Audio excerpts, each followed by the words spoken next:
Yon, what's up mga kamaster? So ito na nga pala mga kamaster yung 5 blade na ginawan ko ng puluhan sa nakaraang video ko. Kaya kung di nyo pa po napanood kung paano ko ginawa yung ating puluhan, kung paano ko po ginabit yung ating mga puluhan dito sa blade, ayan, panoorin nyo na lang po sa last upload ko mga kamaster. So ito na nga mga kamaster yung mga scabbard na ginawa natin dito sa ating mga bagong blade. Yan, so 5 blade po yung ginawa natin ng scabbard. So ito na po sila. Ayan na po yung ating mga scabbard na ginawa natin dito sa ating 5 blade. Ayan, so unahin natin dito sa pinakamaliit mga kamaster. Ipakita ko sa inyo yung mga blade. Ayan, so ito yung pinakamaliit natin mga kamaster na blade. Ito yung ating hand handle design.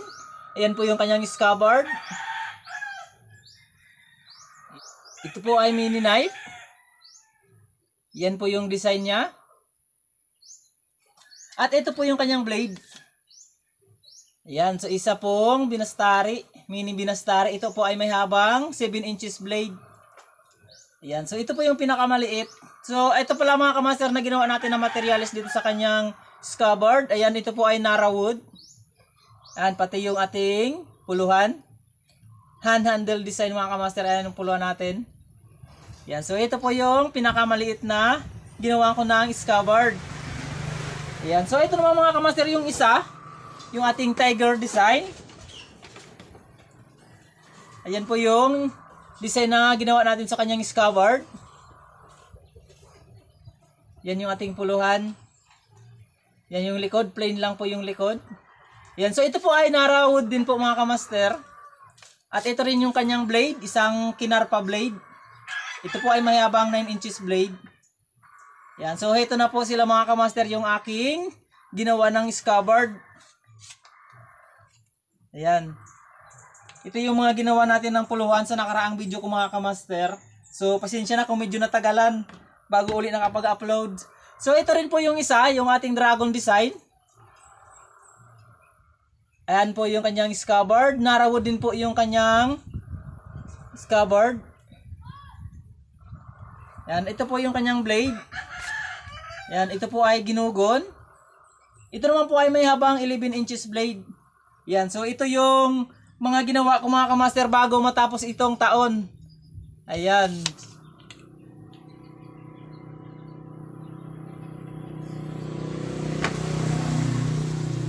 Yan po yung aking dragon design. Yan po yung puluhan niya. Yan po yung likod. Mahogany po yung likod na linagay ko dito sa kanyang scabbard. Ito po ay Nara wood. Yung likod po mahogany wood. Ayan. So ito po yung aking 11 inches dragon design. So ito naman mga kamaster yung ating horse handle design. Ito po ay may habang 13 inches blade. Ayan naman po yung ginawa kong design sa kanyang scabbard.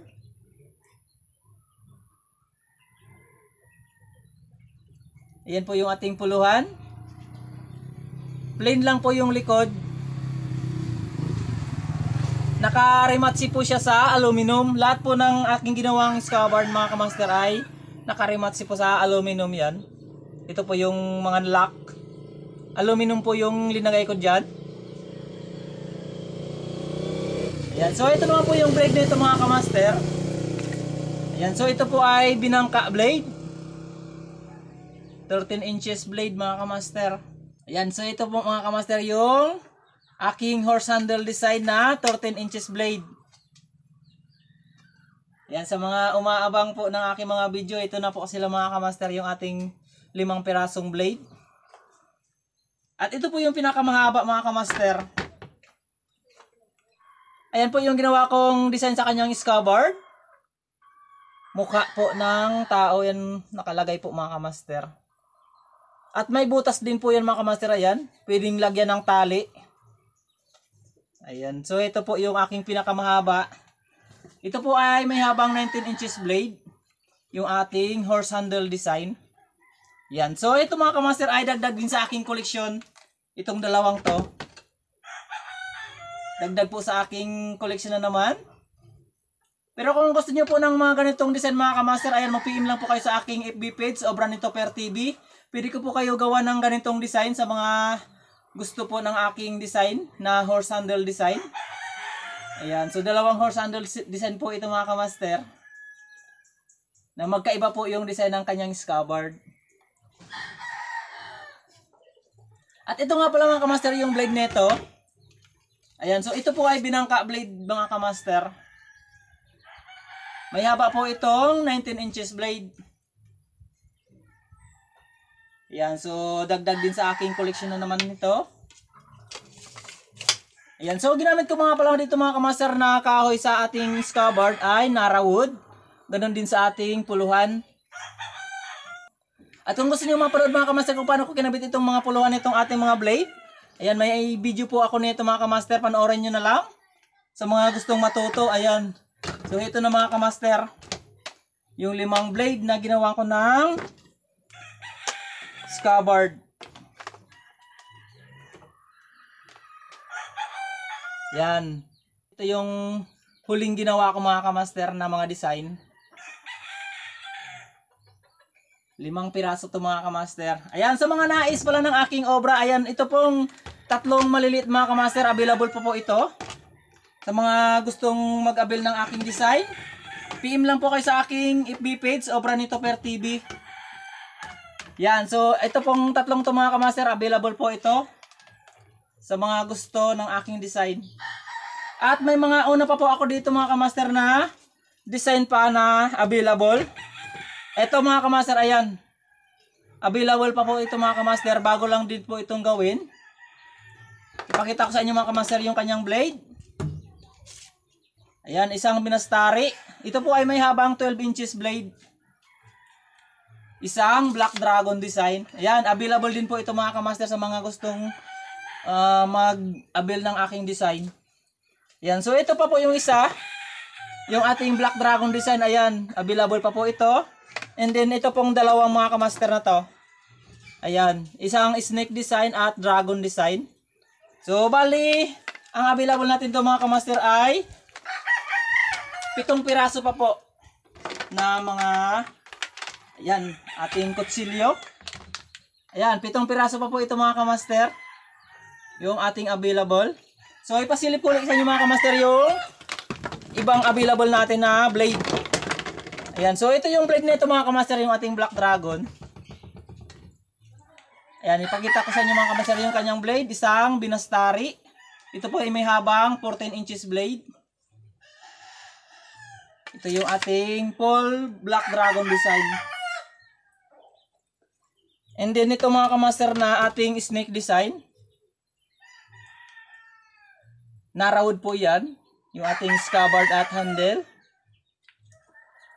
At may handguard din po. Ito naman po yung kanyang blade, isang binastari, 9 inches blade. Ayan. At ito rin po yung isa, dragon design. May handguard din to mga kamaster. Ayan, stainless po yung kanyang handguard. So ang ginamit kong ditong materials mga kamaster ay mahogany wood sa kanyang handling case. Ito rin po yung kanyang blade, isang binastari. Ayan, yung mga nais po, pwede po kayong mag-avail sa akin. Pwede po kayong mag-PM sa aking FB page, Obra Nito Per TV. So, ayan, yun lang mga kamaster, yung ating mga available sa ngayon. At yung mga natapos natin na mga scabbard. Yan, yung umaabang po ng ating mga bagong gawa. Yung ating scabbard. Ayan, so ito na mga kamaster, 5 piraso na ginawan ko ng scabbard. Plus ito po yung ating available na, ayan, 4 na piraso. So ayun mga kamaster, maraming salamat sa inyong lahat. Magkita-kita lang ulit tayo sa mga susunod kong upload. At sa mga kamaster natin dyan na hindi pa nakapag-subscribe, ayan, subscribe na po kayo dito sa aking channel. At huwag nyo pong kalimutan i-click ang notification bell para lagi po kayong ma-notify sa tuwing may bago po akong upload. At syempre huwag nyo pong kalimutan i-like and share mga kamaster para marami po makapanood ng ating mga video. Kasi may mga tutorial po ako dito sa aking channel mga kamaster. Yung mga gusto matuto, ayan, panoorin nyo lang po dito sa aking channel mga kamaster. So ayan mga kamaster, maraming pong salamat sa inyong lahat. Kita-kita lang ulit tayo sa susunod kong upload.